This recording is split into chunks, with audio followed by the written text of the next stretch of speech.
आप देख रहे हैं उत्तराखंड प्राइम और मैं हूं आपके साथ आयुषी नेगी और बुलेटिन की शुरुआत करेंगे एक बड़ी खबर के साथ। तो रुद्रपुर के किच्चा में इनकम टैक्स की रेड से जुड़ी ये बड़ी खबर है। फूड फैक्ट्री में हुई इनकम टैक्स की रेड।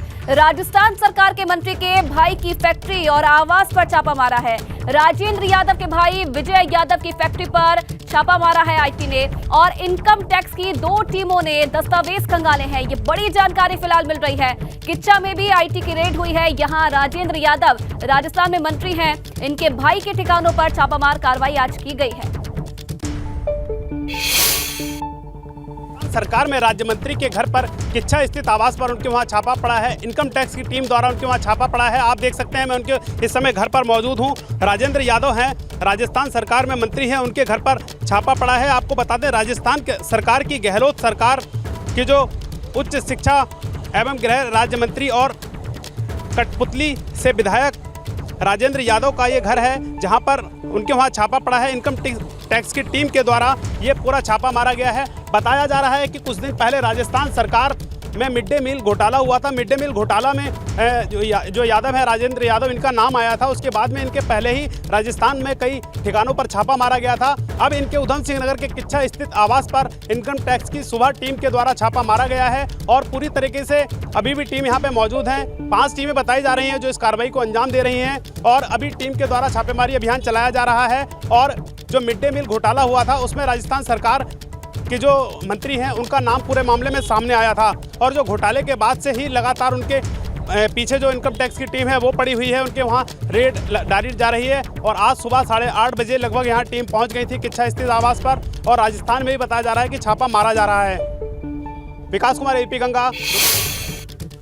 और चलिए फोनों पर विकास हमारे साथ इस वक्त जुड़े हुए हैं। विकास, सबसे पहले अपडेट आपसे जानना चाहेंगे, कार्रवाई खत्म हो चुकी है या अभी भी चल रही है? की लगातार इनकम टैक्स की जो कार्रवाई है वो अभी भी जारी है। इनकी जो फ्लोर मिल है और जो इनके आवास है वहाँ पर अभी भी टीमें मौजूद हैं और 5 टीमें मौजूद हैं जिसमें 25 जो है इनकम टैक्स के कर्मचारी हैं। इस पूरी जो कार्रवाई को जो अंजाम दे रहे हैं राजेंद्र यादव के घर पे और इनकम टैक्स के द्वारा जो कार्रवाई की जा रही है इसमें बताया जा रहा है कि राजस्थान सरकार में जो मंत्री हैं राजेंद्र यादव, इनके द्वारा राजस्थान में जो पोषाहार होता है उसमें जो है मिड डे मील में जो पोषाहार होता है उसको सप्लाई करने का काम किया जाता था और वहाँ भी इनकी फ्लोर मिल है राजस्थान में। तो इनकी कंपनी द्वारा वहाँ जो है मिड डे मील सप्लाई जो उसमें होता है वो उसमें करने का काम किया जाता था और उसमें कई घोटाला हुआ था जिसके बाद में इनकम टैक्स की टीम द्वारा राजस्थान में छापेमारी की गई थी। अब किच्छा स्थित इनके आवास जो है, इनके भाई यहाँ रहते हैं, इनके परिवार यहाँ रहता है और यहाँ भी ये भी आते रहते थे मंत्री भी, तो इनके आवास पर छापेमारी कार्रवाई की गई है। इनकम टैक्स के कर्मचारी सुबह 8:30 बजे अधिकारी मौजूद हो गए थे यहाँ पे और पूरे जो घर है उसको पूरी तरीके से बंद कर दिया गया है। फ्लोर मिल जो है उसको पूरी तरीके से बंद करके अंदर। जी चलिए, बहुत धन्यवाद विकास तमाम जानकारी देने के लिए आपका। तो ये बड़ी जानकारी रुद्रपुर से दे रहे थे विकास। चलिए आगे बढ़ेंगे। बड़ी खबर आपको बता दें, दिल्ली में पूर्व सीएम त्रिवेंद्र सिंह रावत दिल्ली पहुंच चुके हैं और भाजपा के राष्ट्रीय अध्यक्ष के घर पहुंचे हैं त्रिवेंद्र सिंह रावत। जेपी नड्डा से मुलाकात हो सकती है, ये बड़ी जानकारी फिलहाल मिल रही है। अविनाश फिलहाल जुड़े हुए हैं फोन लाइन पर। अविनाश, क्या मायने निकाले जाए दोनों के बीच की मुलाकात के?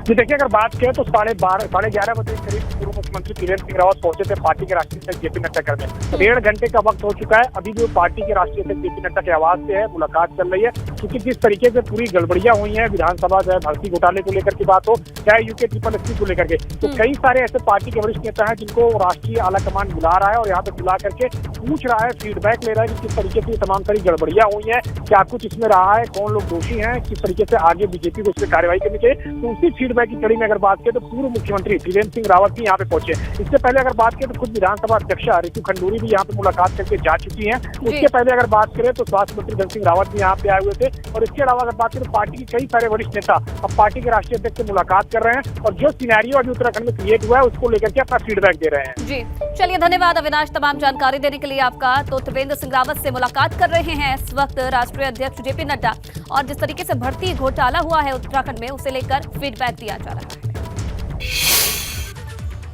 तो यूके SSS की भर्तियों में हुई धांधली को लेकर देहरादून में युवाओं का प्रदर्शन हो रहा है। बेरोजगार युवा आज राजधानी देहरादून में इकट्ठा हुए हैं और प्रदर्शन कर रहे हैं। प्रदेश भर से आए युवा परेड ग्राउंड में इकट्ठा हुए और फिर वहां से सचिवालय की तरफ कूच कर रहे हैं।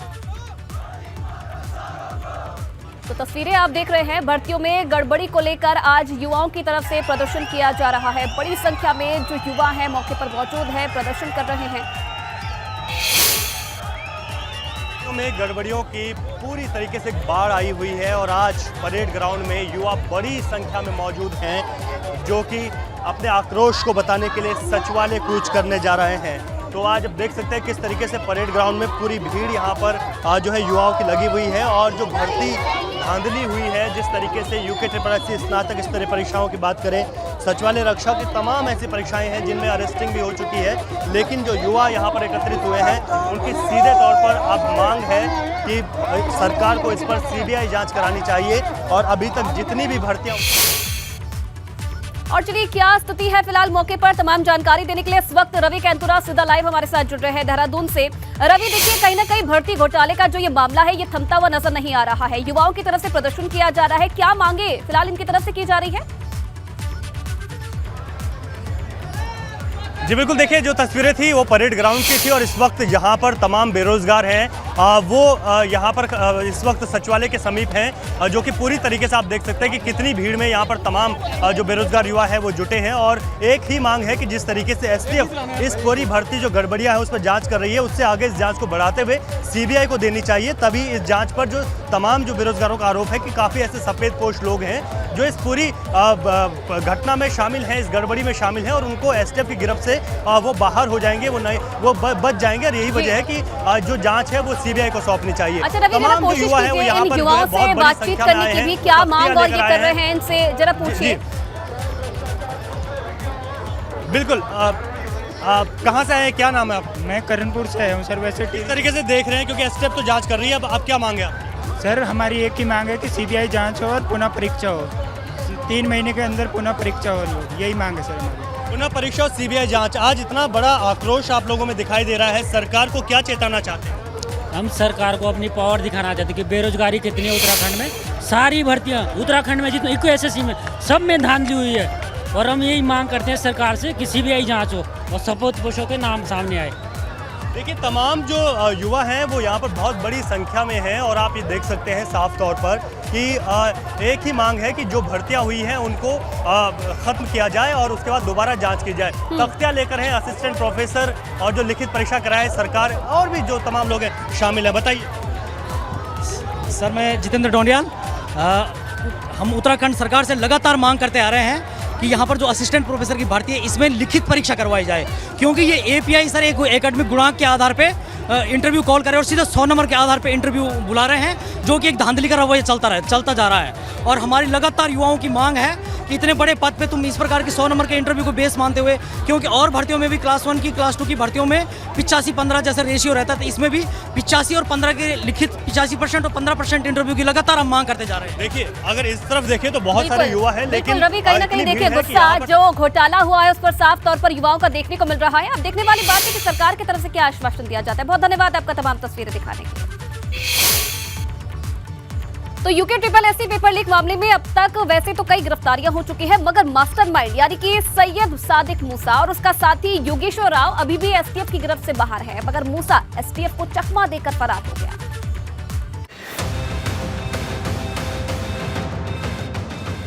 यूके SSC पेपर लीक मामले में अब STF के सामने सबसे बड़ी चुनौती सैयद सादिक मूसा को गिरफ्तार करने की है।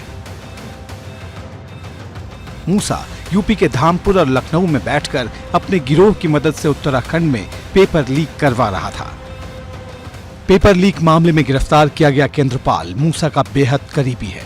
दोनों ने RMS टेक्नो सॉल्यूशंस के मालिक राजेश चौहान के साथ मिलकर 2012 में उत्तराखंड में सरकारी नौकरियों की सौदेबाजी शुरू की थी।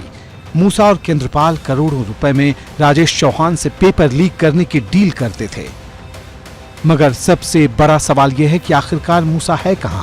खबर है कि वो गिरफ्तारी से बचने के लिए विदेश भाग चुका है। मूसा की तलाश के लिए STF ने अपनी जांच का दायरा बढ़ा दिया है। मूसा के साथ उसके साथी योगेश्वर राव की भी तलाश की जा रही है।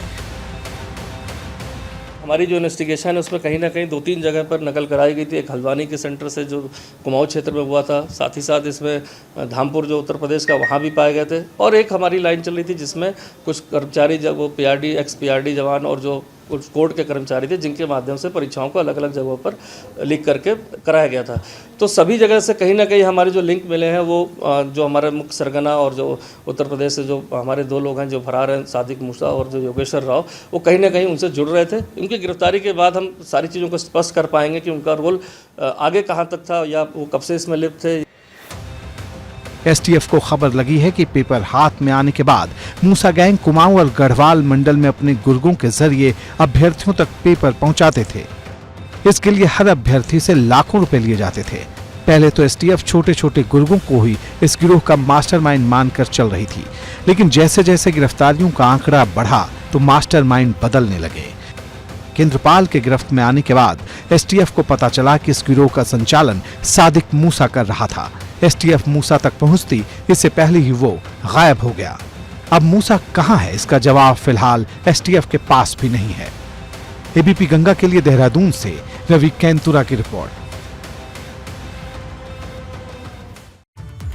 चलिए खबरों में आगे बढ़ेंगे तो हरिद्वार में पुलिस ने फर्जी कोविड वैक्सीनेशन सर्टिफिकेट देने वाले 2 लोगों को गिरफ्तार किया है। बताया जा रहा है कि स्वास्थ्य विभाग को शिकायत मिलने के बाद पुलिस ने इस पर एक्शन लिया है और शिकायत के बाद छापेमारी की गई तो सिडकुल क्षेत्र में एक ऑनलाइन सेंटर पर 2 युवक लोगों को फर्जी वैक्सीनेशन सर्टिफिकेट बनाकर दे रहे थे। आरोपी इसके लिए 50 रुपए वसूलते थे और पुलिस ने दोनों आरोपियों को गिरफ्तार करके उनके खिलाफ संबंधित धाराओं में मुकदमा दर्ज कर लिया। हल्द्वानी जेल की सुरक्षा में एक बड़ी चूक का मामला सामने आया है। यहां से 3 कैदी भागने की फिराक में थे मगर उनकी कोशिश नाकाम रही। दरअसल घटना आज सुबह करीब 5:30 बजे की है। बताया जा रहा है कि एक कैदी दीवार कूदने में कामयाब भी हो गया, लेकिन वहां ड्यूटी पर मौजूद सुरक्षा कर्मी ने उसे पकड़ लिया, जिसके बाद जेल का सायरन बजाया गया और इस मामले के सामने आने के बाद जेल प्रशासन में हड़कंप मच गया है। इस घटना से जेल प्रशासन पर भी अब कई सवाल खड़े हो रहे हैं। इसकी तो जांच की जाएगी, पता किया जाएगा, लेकिन जो अभी शुरुआती दौर में पता चला कि 3-4 दिन में ही उसमें से एक कह रहा कि मेरी मां की डेथ हो गई है, मैं परेशान था इसलिए मैंने कोशिश की भागने की। अच्छा, कोई कार्रवाई की जाएगी? हाँ बिल्कुल, उनके ऊपर फरारी का एक मुकदमा लगवाया जाएगा और जो दोषी स्टाफ होगा उसके विरुद्ध कार्रवाई की जाएगी। इसकी रिपोर्ट महानिरीक्षक कारागार को भेजी जाएगी। आगे बढ़ेंगे बड़ी खबर के साथ। जोशीमठ में एबीपी गंगा की खबर का असर देखने को मिला है। सलूड डूंगरा मोटर मार्ग पर क्षतिग्रस्त पुल की मरम्मत का काम शुरू हो गया है। पुल के बीच में एक बड़ा गड्ढा बन गया था और इस पूरी खबर को एबीपी गंगा ने प्रमुखता से दिखाया था, जिसके बाद अब प्रशासन जागा है और पुल की मरम्मत का काम भी शुरू हो गया है। और हरिद्वार पंचायत चुनाव के लिए नामांकन प्रक्रिया का आज दूसरा दिन है। लक्सर में भी नामांकन प्रक्रिया चल रही है। पहले दिन की बात की जाए तो ग्राम प्रधान पद के लिए 109 नामांकन पत्रों की बिक्री हुई थी, जबकि 88 नामांकन पत्र जमा कराए गए थे। इसी के साथ क्षेत्र पंचायत सदस्य के लिए 55 नामांकन पत्रों की बिक्री हुई, 48 नामांकन पत्र जमा कराए गए थे, जबकि ग्राम सभा सदस्य के लिए 256 नामांकन पत्रों की बिक्री हुई, जबकि 38 नामांकन पत्र जमा कराए गए थे। और देहरादून में स्मार्ट सिटी के काम की रफ्तार कछुआ रफ्तार पर पहले ही सवाल उठते आ रहे हैं। विधायक खजान दास ने एक बार फिर से स्मार्ट सिटी के कामों की धीमी रफ्तार पर नाराजगी जताई है और धरने पर बैठने की चेतावनी दे दी है। खजान दास का कहना है कि अधिकारियों को लोगों की समस्या से कुछ भी लेना देना नहीं है। अधिकारियों और कर्मचारियों को सिर्फ अपने वेतन से मतलब है। बात को लेकर के एडवाइजर कमेटी की समय समय पर बैठक होती है, हम लोग अपनी आवाज़ को उठाते हैं और किंतु हमारी आवाज़ को दबा दिया जाता है। मुझे ऐसा लग रहा है, ऐसा प्रतीत होता है अधिकारी निरंकुश होते जा रहे हैं और मुझे लगता है कि जैसे अधिकारियों का जो रवैया है, कुल मिलाकर के प्रोजेक्ट को लंबा खींचना चाह रहे हैं कि उनका वेतन मिल जाए, बाकी काम हो चाहे ना हो। इसको मिलाकर के कल एक अहम बैठक बुलाई गई और उस बैठक के निमित्त जिलाधिकारी जी भी थी और अपने मेयर साहब जो स्मार्ट सिटी के जो अध्यक्षता करते हैं, हर बैठक की अध्यक्षता करते हैं, एडवाइजरी कमेटी के अध्यक्ष हैं, उनके समक्ष से बात हुई है। मैंने उनसे कहा कि भाई ठीक है, देहरादून की सड़कों की हालत बहुत ही ख़राब है क्योंकि इनके पास स्मार्ट सिटी के पास 8 किलोमीटर 0.1 किलोमीटर सड़क इनके पास है, जिसका काम शुरू होना चाहिए था, काम होना चाहिए था, किंतु वो काम पूरा नहीं हुआ। न सड़कें, आप देख रहे हैं कि कैसी हालत है, सड़कों में गड्ढे हैं, लोग वहीं हरिद्वार जिले में खस्ताहाल सड़कों की वजह से आए दिन हादसे हो रहे हैं और इसी को लेकर व्यापारी भी नाराज हैं। व्यापारियों का कहना है कि सड़कों की मरम्मत नहीं होने से आए दिन हादसे होते हैं, साथ ही उन्हें आवाजाही में भी परेशानी होती है, मगर अधिकारियों का इस ओर कोई ध्यान नहीं है।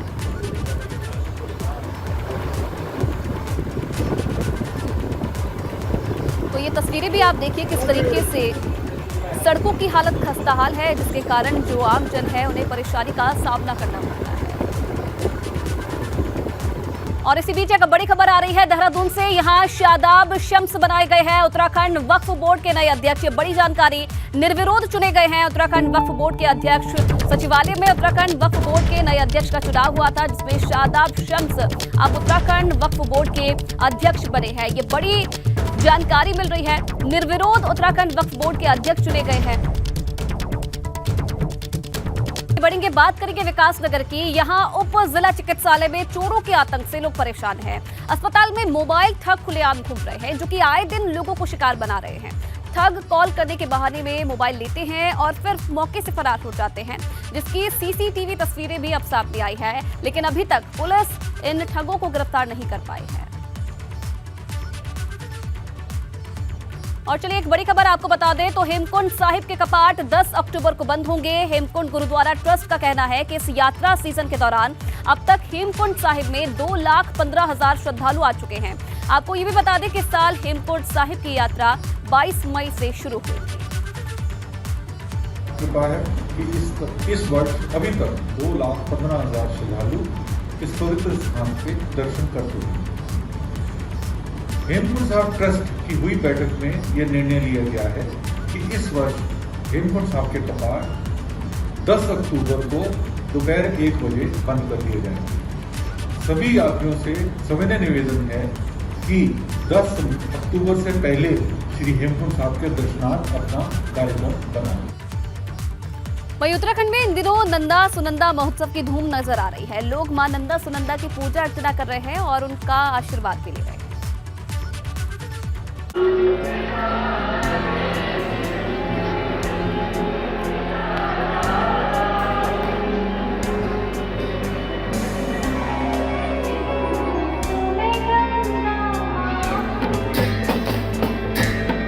नंदा महोत्सव में बाबा बागनाथ के जयकारों की गूंज।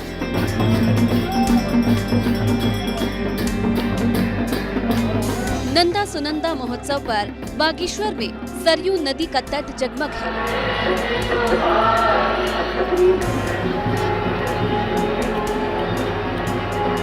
इस मौके पर सरयू नदी के तट पर आरती की गई, जिसमें लोगों ने मां नंदा सुनंदा की आरती उतारी और उनका आशीर्वाद लिया।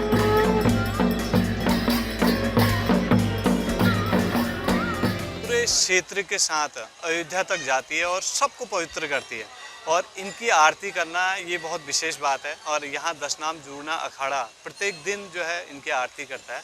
और जब यहाँ नंदा देवी महोत्सव होता है तो उसका एक स्पेशल दिन जो है माता की आरती की जाती है और हर वर्ष ये बड़े भव्यता से की जाती है। और हम जो है सपरिवार इसे देखने के लिए आते हैं और हमारी कोशिश रहती है कि हम जो है मतलब इस आरती में शामिल हों। सरयू के तट पर दियों की रोशनी से पूरा घाट जगमग हो गया। ये नजारा बाबा बागनाथ की नगरी की शोभा में 4 चांद लगा रहा है।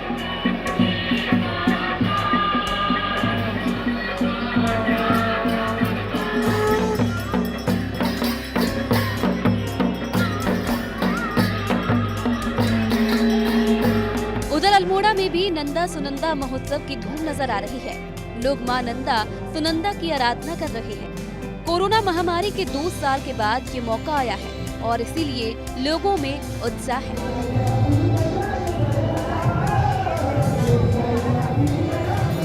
श्रद्धालु मां नंदा सुनंदा की पूजा अर्चना कर रहे हैं।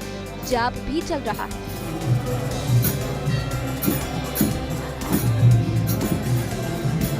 एपी गंगा के लिए अल्मोड़ा से निर्मल उप्रेती के साथ बागेश्वर से जगदीश उपाध्याय की रिपोर्ट।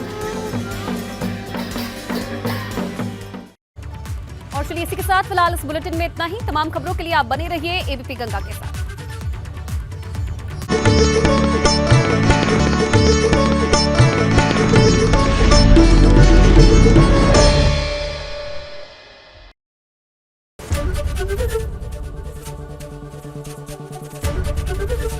एबीपी गंगा, खबर आपकी, जुबान आपकी।